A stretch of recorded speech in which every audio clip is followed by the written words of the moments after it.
shillings of your AUM, assets under management. You put up 1 billion shillings. Whatever you do after the maturity, it is 1 billion shillings. Yes, you have this after 6 months you are paid, but I'm just telling you, there's no growth. And that's why I'm usually a proponent of shares. For this one reason. If I buy shares of a bank when it is a microfinance, like Equity did when it was a housing building society, there is growth. I have bought a cow, which can get a calf, and a calf can get a calf, and a calf, and a calf again, and I have a herd. Because if you buy Total Kenya today, Total has growth. It can open many stations.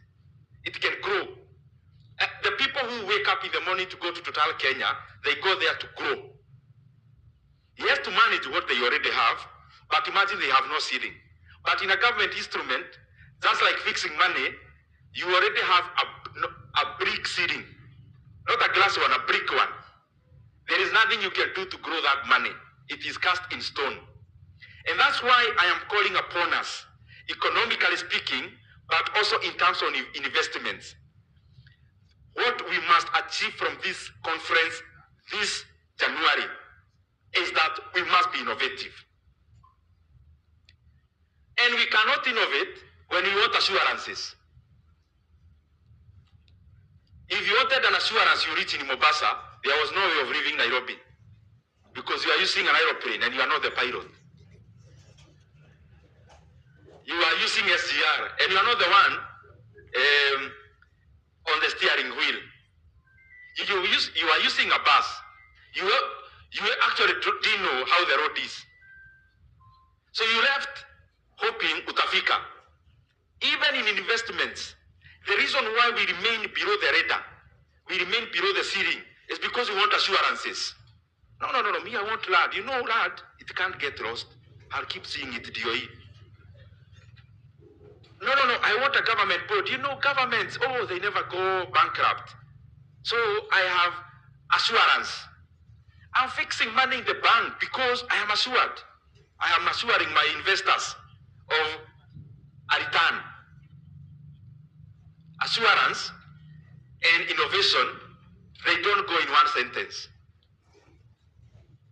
You either choose assurance and then you remain where you are, now tusubue from there, where ukae hivyo venye uko. Or you choose then progress, and progress is innovation. And the reason why then you need a professional to check the options. You don't need a professional to tell you to fix money or to buy T-bills or government boards. You don't need. You can just buy because, in quote, you are assured. That is where now everyone in this all comes in to evaluate options.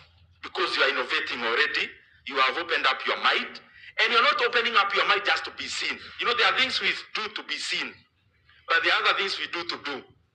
To be seen is, you have 1 billion shillings you are investing for your people, then you take up 1%, which is not going to government boards. Then you say, I'm diversifying. Diversifying 1 shilling from 100.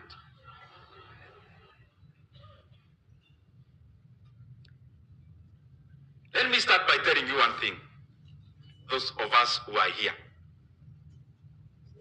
Those things you call assurances, they are not assurances. There is a book I've been reading, if you get, you can buy it, called The Principles by Ray Dalio. He's the biggest hedge fund manager in the world, Ray Dalio.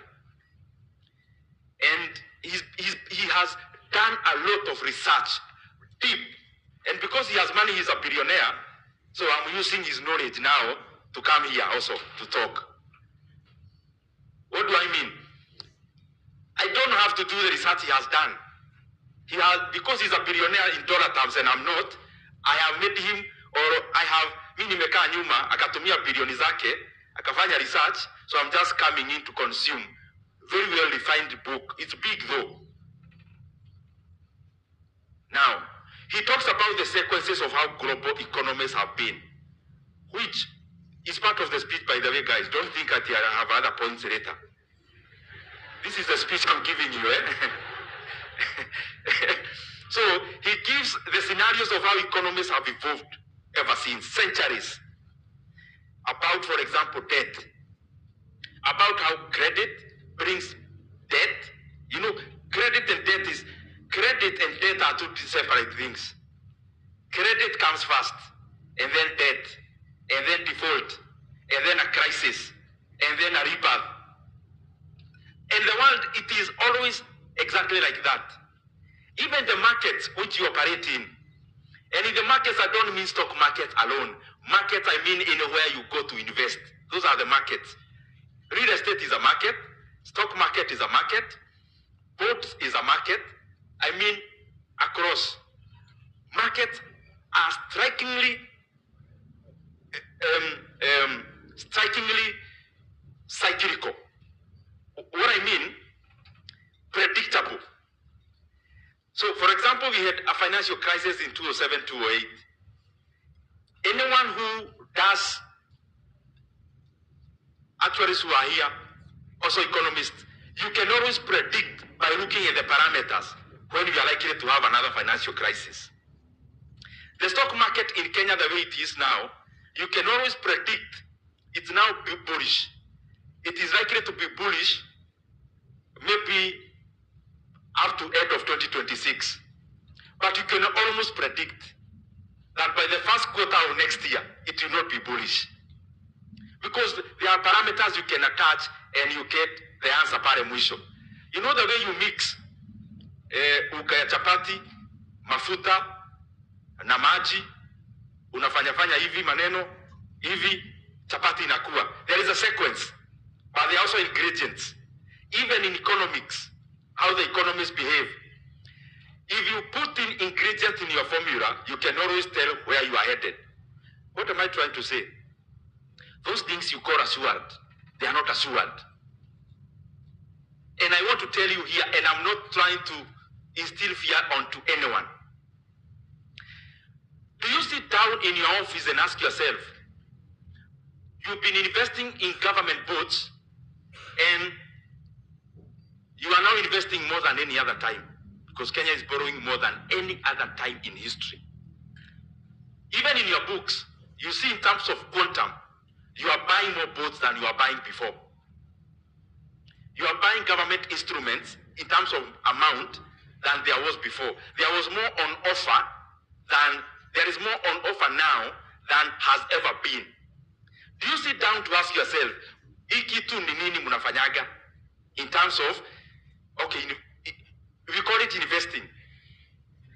Do you think buying T-bills and bonds is investing? It is relating to government. So it is a debt. Government is taking credit, so it is accumulating debt. So in your mind, do you think that sequence is eternal? That has no end. Can you, when you go back to the office, can you just go and check your figures correctly? And then you tell me, is it possible for an economy to continue borrowing more than it borrowed yesterday, and it doesn't have a reset? It will not be possible. I can guarantee you that. Now, if we are spending half of our revenues as a country to pay the interest rates, you know the money now you call profit when you invest in government instruments. That is also an expense on the other side of government called interest rate payment. So you want to tell me, now we are spending half of all the revenues Kenya is collecting to pay interest rates, and we all here now in Mombasa as professionals to think we can do that for the next 5 years without a reset. It will not happen. It will not happen, I can guarantee you. That we can grow the economy at 4.9%, but also grow our debt at a higher percentage, and therefore pay interest rate higher than we have ever paid, and there is no reset. If you just check the sequence of economies, that will not be sustainable. What am I trying to tell you? Keep investing there, in terms of quote investing, point. There is a time Ghana, we are not talking about centuries ago, we are talking about 2 years ago. Ghana, the government called people, I'm using figurative language, they call people in a hall like this, the way we have come. Oh, I want to meet all the banks, I want to meet all the insurance companies. They came, the MDs. I also want to meet pensioners. Not even the people who manage their money, even them, their representatives. Do you know what the government said? Everyone is taking a haircut of 30% of the principal amount. I'm not saying about a barber shop, haircut. A financial haircut. So where do you go? Oh, naenda kotini. Okay, you go to the court, you give whatever orders. Go and auction government. Okay, so utagoja GK vehicle uchukue ama utafanya nini? So these things I'm talking about is both the macro, but also talking to you who are here. This tendency, we can revisit it sometime later. Because if we don't slow down, we'll definitely, as today is Wednesday, Thursday. As today is Thursday, we'll have a reset. So there's nothing assured. When there is a reset, for example, in government instruments, do you know what that means? It means the banks also have a reset. Because even most of the assets are also in government instruments. So how do you invest your money? There is some money you have fixed as you wait to see what to do with it. There is some other money in the government instruments. Of course, there is a small segment in stocks.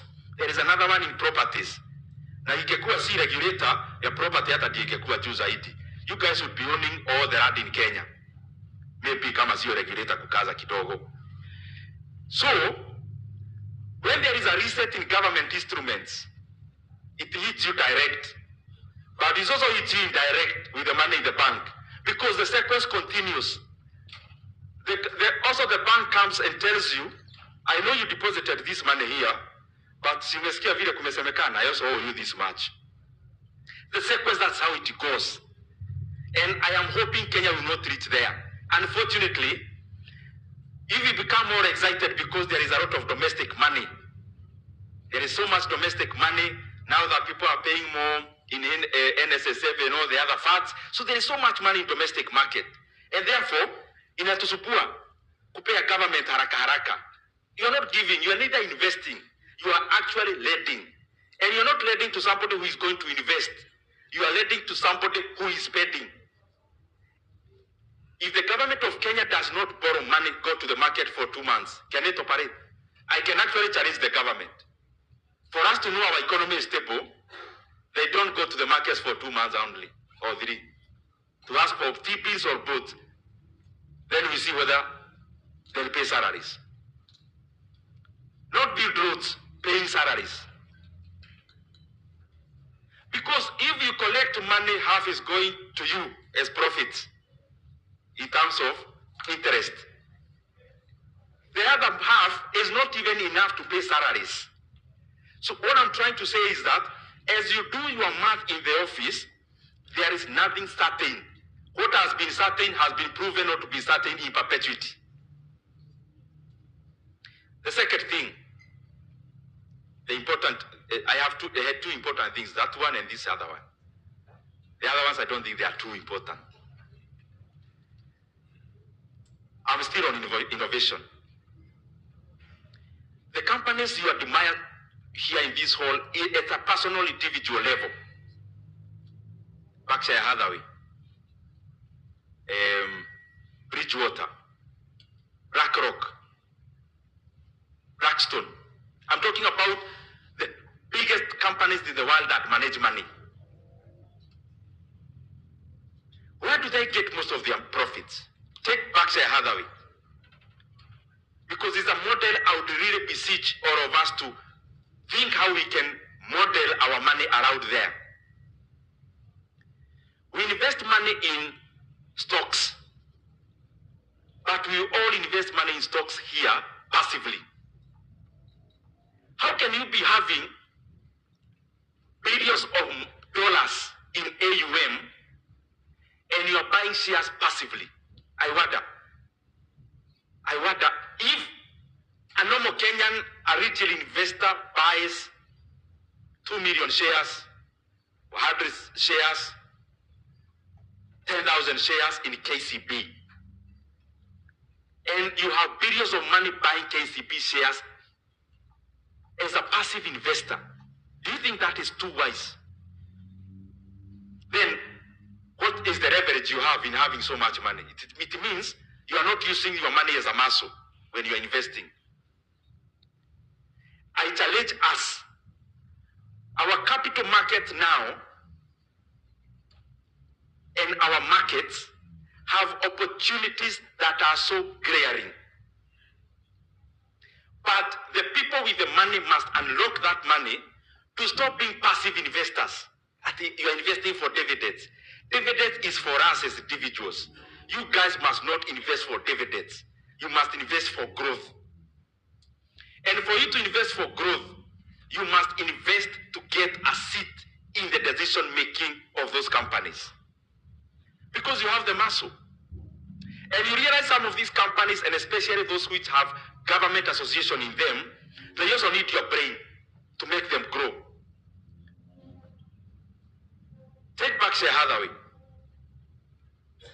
Their biggest money they have made is from where? And I'm still on innovation, guys. I'm still on innovation.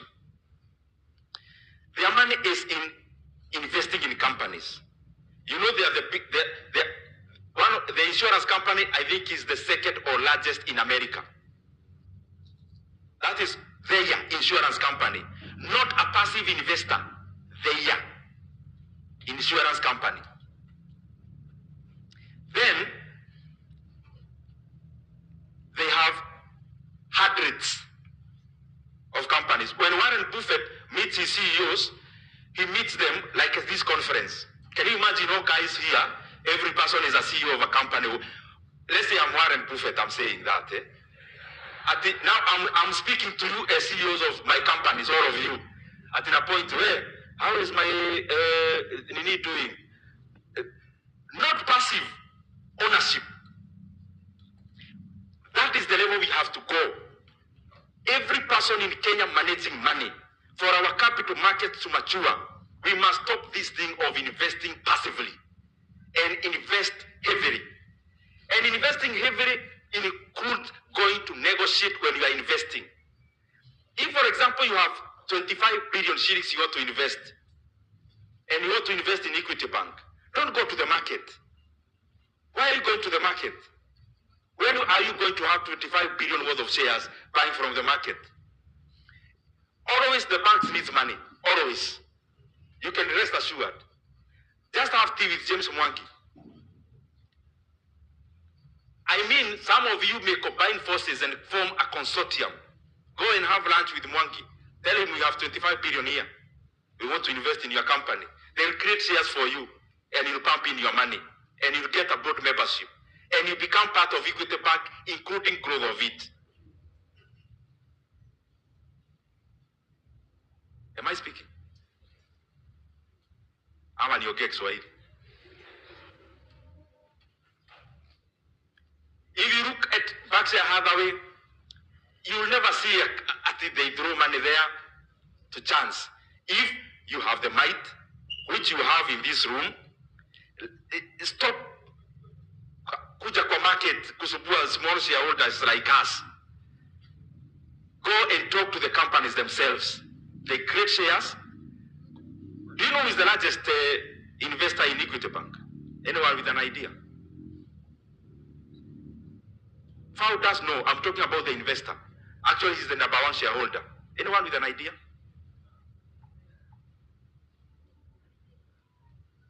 Okay. Who is the largest investor in Britain? Anyone with an idea? Britain. Or one of them. Any investor you know in Britain. Any shareholder you know within Britain. Yes, sir. Who?